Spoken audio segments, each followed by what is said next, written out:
Ви слухаєте спільний проєкт Радіо Крим Реалії та Першого каналу Українського радіо. Крим Реалії. 20 хвилин про головні події на півострові. Вітаю! З вами Олена Римовська і Крим Реалії. У цьому випуску ви дізнаєтесь про таке.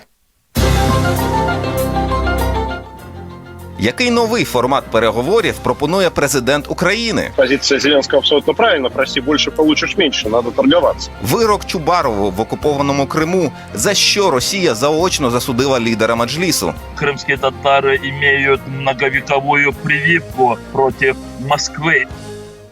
Президент України Володимир Зеленський дав інтерв'ю щоденній німецькій газеті «Frankfurter Allgemeine Zeitung», в якому сказав, що виступає за об'єднання переговорів по Криму, Донбасу і Північному потоку-2 на одному майданчику. Він підкреслив, що зараз у нормандському форматі не йдеться ані про Крим, ані про газопровід «Північний потік-2», який даватиме Росії можливість постачати газ у Європу, не використовуючи газотранспортну систему України. Нормандський формат і його теми в такому випадку стали частиною конструкції, сказав Володимир Зеленський. Російський опозиційний політик Ілля Пономарьов в ефірі Радіо Крим Реалії позитивно оцінив таку заяву українського президента. Я считаю, позиция Зеленского абсолютно правильна. Прости больше, получишь меньше. Надо торговаться. Надо выдвигать какие-то требования, совершать какие-то усилия и получишь какой-то компромисс. Если ничего не говорить, то, соответственно, ничего и не получишь. Хотя, конечно, вот эти вот предложения с попыткой, значит, свалить это как в одну кучу выглядят уже скорее как такие арьергарные бои. А от голова представництва німецького фонду Генріха Бьоля в Україні Сергій Сумленний вважає, що пропозиція Зеленського не зацікавить ані Європу, ані Росію і пропонує українській владі зосередитися на гарантіях безпеки для країни. Я думаю, что это предложение ни к чему не приведет, потому что ни у одной из сторон, кроме Украины, интереса включать Северный поток в формат разговоров о безопасности Украины нет. Потому что это означает ставить выполнение Северного потока в условия того, согласится Украина или нет. Украину ни Москва, ни Берлин. Украина не хочет допускать к этому обсуждению, считает это исключительно бизнес-историей между «Газпромом» и немецкими, значит, нидерландскими компаниями, и даже не политическим вопросом. Что здесь может действительно помочь? Это требовать гарантий безопасности и поставок вооружения, и, возможно, размещение каких-то наблюдательных пунктов, отдельных, не ОБСЄ, а, например, натовских наблюдательных пунктов. На думку Сергія Сумленного, і Берлін, і Москва хотіли б завершити будівництво Північного потоку-2 до вересневих виборів до парламенту Німеччини. Потім, за прогнозами експерта, до влади в цій країні може прийти партія «Зелених», а вона виступає проти проєкту. Нагадаємо, що Північний потік-2 передбачає будівництво 2 ниток газопроводу загальною потужністю 55 мільярдів кубометрів газу на рік безпосередньо з Росії в Німеччину через Балтійське море. Зараз між Україною та Росією діє кількарічний контракт, який передбачає транзит російського газу українською газотранспортною системою.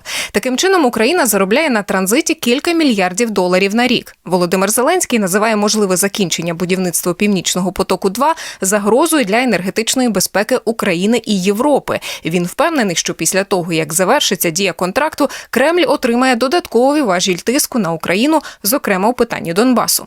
Український політолог-міжнародник, виконавчий директор Міжнародного фонду «Відродження» Олександр Сушко підкреслює, що одна справа – завершити будівництво Північного потоку-2, а інша – запустити його на повну силу. Если мы видим только в черно-белых тонах, достроят, не достроят, то тогда, конечно, мы жертвы и нас слили, да, понятно. Но вопрос так не стоит. Если те силы, которые выступают против, будут последовательны и будут использовать каждую лазейку, каждую возможность блокировать использование этого газопровода, то его ждет незавидная судьба. Я уже с большой уверенностью могу сказать, что в том виде, в котором Nord Stream 2 задумывался, он точно не заработает. Крим, Донбас та газова труба з Росії в Європу могли би стати однією з тем перемовин президентів США та Росії, що мають відбутися 16 червня в Женеві. Проте у відкритому доступі ще немає порядку денного цієї зустрічі. А заступник міністра закордонних справ Росії Сергій Рябков вже заявив, що бачення тем для обговорення у Володимира Путіна і Джо Байдена не збігаються. Російський опозиціонер Ілля Пономарьов вбачає можливу небезпеку цієї зустрічі для України. Я думаю, что Америка постарается сказать Путину: давай так, вот мы там закрываем глаза на то, что у тебя происходит внутри страны, вот сюда не заходи, вот здесь давай сотрудничать, здесь это твое дело. И на самом деле главный вопрос, как пройдет красная линия в отношении Украины. Вот здесь, к сожалению, я думаю, что она может пройти не с той стороны, с которой мы бы хотели. Сенаторка США з Демократичної партії Джин Шахін в інтерв'ю Радіо Свобода розповіла про свої очікування від зустрічі Путіна та Байдена. Не думаю, що під час цієї розмови США на щось погодяться. Думаю, ця розмова буде про розбіжності, які, на жаль, є між США і Росією, а також про поведінку Володимира Путіна. Він дуже агресивно налаштований щодо США, як і щодо України, власне. Низка країн Євросоюзу раніше виступила проти добудови Північного потоку-2, пояснюючи це тим, що він підсилить залежність Європи від російських газових поставок і може стати знаряддям шантажу в руках Москви. Тим часом готовність об'єкту декларується на рівні 95%. Ви слухаєте Крим Реалії. Підконтрольний Росії суд Криму заочно засудив голову Меджлісу кримськотатарського народу Рефата Чубарова до 6 років позбавлення волі. Суд в окупованому Криму визнав Чубарова винним в нібито організації масових заворушень 26 лютого 2014 року. Йдеться про проукраїнську акцію протесту під стінами Верховної Ради Автономної Республіки Крим, учасниками якої були переважно кримські татари. Саме на честь цього мітингу в Україні запровадили День спротиву окупації Автономної Республіки Крим та міста Севастополя, що відзначається щорічно 26 лютого. Однак того дня під стіни кримського парламенту прийшли й проросійські мітингувальники. Відбулися сутички. Після початку окупації підконтрольна Росії прокуратура Криму звинуватила кількох кримськотатарських активістів в заворушеннях. Чубарова ж зрештою назвали нібито організатором цих заворушень. В інтерв'ю Крим Реалії Рефат Чубаров назвав рішення підконтрольного Росії суду в Криму юридично нікчемним. Поскольку оно вынесено российским оккупационным судом. А все те люди, которые инициировали, а потом и фабриковали это дело, и те, кто его оглашал сегодня, они все реальные преступники, и их обязательно настигнет соответствующая кара. Незаконним вважають рішення суду в Сімферополі і в Українській прокуратурі Автономної Республіки Крим. Там зазначили, що кваліфікують дії суду як порушення законів та звичаїв війни. Натомість підконтрольний Росії голова Криму Сергій Аксьонов підтримав рішення суду в Сімферополі. До слова, 26 лютого 2014 року Аксьонов був серед учасників проросійського мітингу під стінами кримського парламенту. Коментуючи вирок цього тижня, він також висловив сподівання на те, що російські уповноважені органи знайдуть способи, як притягнути Рефата Чубарова до відповідальності. Голова Меджлісу кримськотатарського народу сказав Крим Реалії, що Росія вірогідно оголосить його в міжнародний розшук. Формально Россия как государство обязана в соответствии с ее подходами подать международный розыск в Интерпол. Однако уже были такие прецеденты. Россия неоднократно пыталась добиться моего выдворения, но Интерпол в этом отказывал. Российские спецслужбы продолжают вот тот убийственный опыт, который был присущ советскому КГБ. Но надо просто быть максимально внимательным ко всем своим перемещениям. Я, в общем-то, эти правила соблюдал и ранее. Все мои выезды за пределы Украины, они в определенной мере происходили при консультации с украинскими отделением Интерпола. Я всегда следил, что происходит в отношении меня в этой сфере. У липні 2014-го Росія заборонила Рефату Чубарову в'їзд до окупованого Криму. У представництві президента України в Автономній Республіці Крим рішення суду в окупованому Сімферополі назвали, цитую, продовженням політики витіснення корінного кримськотатарського народу та його представницьких органів із Криму. Меджліс, який Чубаров очолює, заборонений у Росії і окупованому Криму з 2016 року. Росія зарахувала представницький орган кримськотатарського народу до екстремістських організацій. Міжнародна спільнота, зокрема ООН, закликає Москву скасувати це рішення, але поки безрезультатно. Рефат Чубаров звертає увагу на те, що за 7 років окупації Росією Криму їй так і не вдалося створити в Криму аналог Меджлісу. Россия прикладывает неимоверные усилия для того, чтобы в оккупированном Крыму создать некое подобие такого представительного органа крымских татар, но им это просто не удается, потому что крымские татары имеют, можно сказать, многовековую прививку против Москвы. Все наши несчастья, беды на крымскую землю, они приходили с той стороны. Это ужасный голод 21-23 годов. Это массовые расстрелы десятков тысяч людей в 30-х годах. И прежде всего вся крымско-татарская интеллигенция была уничтожена. И это в конце концов депортация и почти что полстолетия в изгнании. И все это в нашей коллективной памяти, это связано с Москвой. И после этого перебежать на сторону оккупантов, я хочу сказать, что на судилище этом нашлось всего 4 крымских татарина, которые свидетельствовали проти мене. У справі, вироку який підконтрольний Росії суд у Криму оголосив цього тижня, у Чубарова був адвокат за призначенням. У допуску незалежного адвоката суд відмовив. Рефат Чубаров має намір звертатися в Європейський суд із прав людини.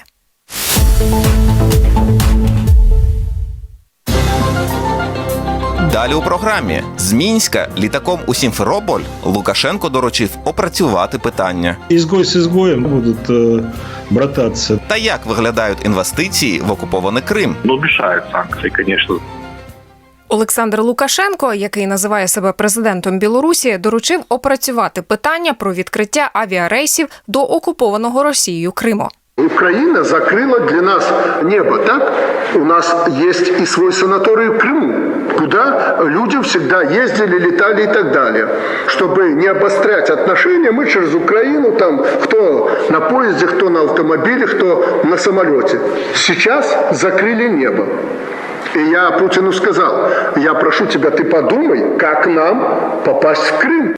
Наприкінці травня Україна припинила авіасполучення з Білоруссю та закрила для білоруських літаків українське небо через інцидент з літаком Ryanair. 23 травня в Мінську вимушено посадили літак, що прямував із Афін до Вільнюса. На його борту був білоруський опозиційний журналіст і блогер Роман Протасевич. Після посадки літака його затримали. Білоруські державні медіа повідомили, що наказ про це віддав особисто Олександр Лукашенко.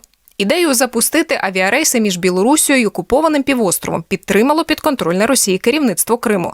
Політолог Євгенія Горюнова, яка була змушена виїхати з Криму після початку окупації, нагадує, що для підконтрольних Росії кримських чиновників ця ідея не нова.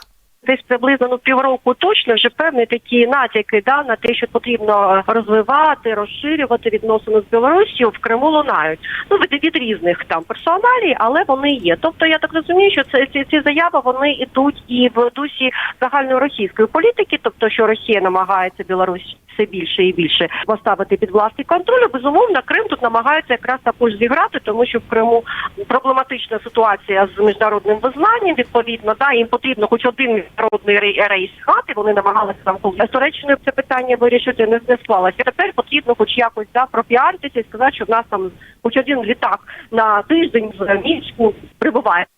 В Міністерстві закордонних справ України заявили, що висловлювання Олександра Лукашенка про відкриття авіасполучення з окупованим Кримом є провокацією. Перша заступниця міністра Еміне Джепар наголосила на тому, що Україна діятиме рішуче проти будь-яких спроб легітимізувати окупацію Криму. Білоруський політичний оглядач Андрій Санніков вважає, що рейси з Мінська в окупований Крим призведуть до посилення санкцій проти Білорусі. Пускай летает. А кто он будет летать? Его каратели? Можно еще с Северной Кореи рейсы какие-то, я не знаю, летают туда вообще самолеты или нет. Но это же означает, это изгой с изгоем, будут брататься. Это ничего не дает. Я уже не говорю о том, что это ничего не дает народам, нашим, но это ничего не дает и даже режимам. Это просто будет еще дополнительный слой санкций. Деякі російські ЗМІ на тлі цих заяв Лукашенка припустили, що він може незабаром стати на бік Росії у питанні статусу Криму. Донині Лукашенко утримувався від чіткої позиції щодо цього. Андрій Санніков, однак, упевнений, що режим Лукашенка вже давно дав зрозуміти, на чиєму він боці. Вы считаете, что Лукашенко не признает аннексию? Он признал ее давно. Делегации на Генеральной Ассамблее ООН голосуют постоянно в поддержку России против Крыма, то есть за аннексию поддерживают. И посмотрите, они всегда в одном составе, там Россия, Беларусь, Венесуэла, Куба, Китай, еще несколько, там Таджикистан, Туркменистан. То есть признание есть. Тим часом у Держприкордонслужбі України нагадують, що іноземні громадяни можуть потрапити до окупованого Криму лише через українські пункти пропуску в Херсонській області. Всі інші варіанти будуть розглядатися як порушення українського законодавства і означатимуть для порушників у майбутньому заборону на в'їзд до України. Докладніше про ці та інші події ви можете прочитати на сайті Крим Реалії. Окупований Севастополь має залучити майже 3 мільярди доларів приватних інвестицій у найближчі 4 роки. Про це заявив російський так званий губернатор міста Михайло Розважаєв. За його словами, таку задачу поставив президент Росії Володимир Путін. Дійсно, раніше цього року Путін заявив, Крим і Севастополь мають залучити майже 13 мільярдів доларів приватних інвестицій до 2025 року, бо лише, цитую, кардинальне зростання рівня приватних інвестицій свідчитиме про успіх Росії на окупованому півострові. Нагадаю, що з 2014 року Крим та Севастополь перебувають під міжнародними санкціями. Про те, як виглядають інвестиції у Севастополь після початку окупації, розповіла в березні в інтерв'ю місцевому телебаченню Галина Одінцова, завідувачка кафедри бухгалтерського обліку і аналізу, створеного Росією Севастопольського державного університету. Конечно, если там брать, допустим, период 7-летний, то в целом, конечно, вложения за счет собственных средств инвесторов сократились на 63 где-то процента по сравнению вот с 2014 годом. По сути, на сегодня считается, что недофинансировано более чем на треть, порядка на 40% на сегодня промышленность, кроме оборонной отрасли, которая работает по госзаказу. Если говорить об инвестиционных цифрах сегодня, в принципе, можно сказать так, что, естественно, иностранные инвестиции практически не рассматриваются как источник финансирования. Вот по данным, если взять 2019 год, получается 99,5% это финансирование идет за счет средств российских инвесторов, безусловно, и из них 85,8% по данным 2019 года составляют средства бюджета. То есть основной источник финансирования – это все-таки бюджетные средства, которые вкладываются в экономику. Минулого року, за словами російського губернатора Севастополя Михайла Розважаєва, інвестиції в місто склали близько 136 мільйонів доларів, що в 20 менше, ніж сума, озвучена президентом Росії як план на найближчу перспективу. Керівник місцевої громадської організації з підтримки бізнесу Ілля Пастерніков розповів Крим Реалії, що наразі в Севастополі є дві сфери, які є потенційно привабливими для інвесторів – це будівництво та туризм. Однак визнає, санкції впливають на рішення бізнесу вкладати в Севастополь. Неплохой инструмент – это способ скрыть учредителей и бенефициаров при регистрации тех или иных юридических лиц. Но он работает не всегда, и не все идут на это. Все равно идентифицировать как-то участников сам можно, да, по каким-то косвенным историям и прочее. А санкции однозначно влияют на инвестиционную привлекательность, влияют на развитие региона, потому что, я не знаю, на примере сетевых компаний, Лукойл, тот же Магнит, Пятерочка, сетевые ритейлы, у них вариант следующий, да, либо вы заходите в Крым и уходите из Европы, да, или теряете инвесторов европейских или из других стран, либо вы не заходите в Крым. Емкость российского рынка и европейского рынка, она, конечно же, десятки раз выше, сотни даже, наверное, чем емкость рынка Крыма. На початку року уряд Росії повідомив про намір розробити законопроєкт, який дозволив би приховати інформацію про інвесторів, що заходять в окуповані Крим і Севастополь. У підконтрольному Росії уряді Криму запевняють, однак, що вже залучають мільярди доларів приватних інвестицій. Зокрема, минулого року обсяг приватних інвестицій нібито склав понад 1,5 мільярда доларів. Щоправда, хто вкладає такі суми в окупований Крим, не уточнили. А на інвестиційному порталі Криму, де нібито можна побачити, що реалізується в Криму коштом інвесторів, ця інформація прихована. Російський фінансовий консультант Андрій Власов каже, що санкції заважають хіба що великому російському бізнесу інвестувати в Крим. Але визнає, що суми інвестицій, яких від окупованих Криму і Севастополя очікує президент Росії Путін, мало реальні. Это задача, наверное, максимум. Я сомневаюсь, что в 20 раз у них получится. Нет, конечно. Цифра увеличения в 20 раз. А на чем, собственно, они это сделают? Инфраструктура смогут они сделать в 20 раз как-то лучше. Сделать и с Крымом, и Турцию. А что, какая-то судебная власть у нас резко поменяется. Поэтому, чтобы такие деньги пришли, наверное, все-таки нужно в таких вещах изменение дел, да, предсказуемость. Но в целом, чтобы те деньги, которые выделялись, не доходили, а у нас знаем, как в России происходит, выделяется там 200 миллиардов, 150 разворовывает, а 50 доходит. Керівник Українського аналітичного центру «Національна антикризова група» Тарас Загородній упевнений, що ризики, які становлять для бізнесу інвестиції в окупований Крим, не співмірні з потенційною вигодою.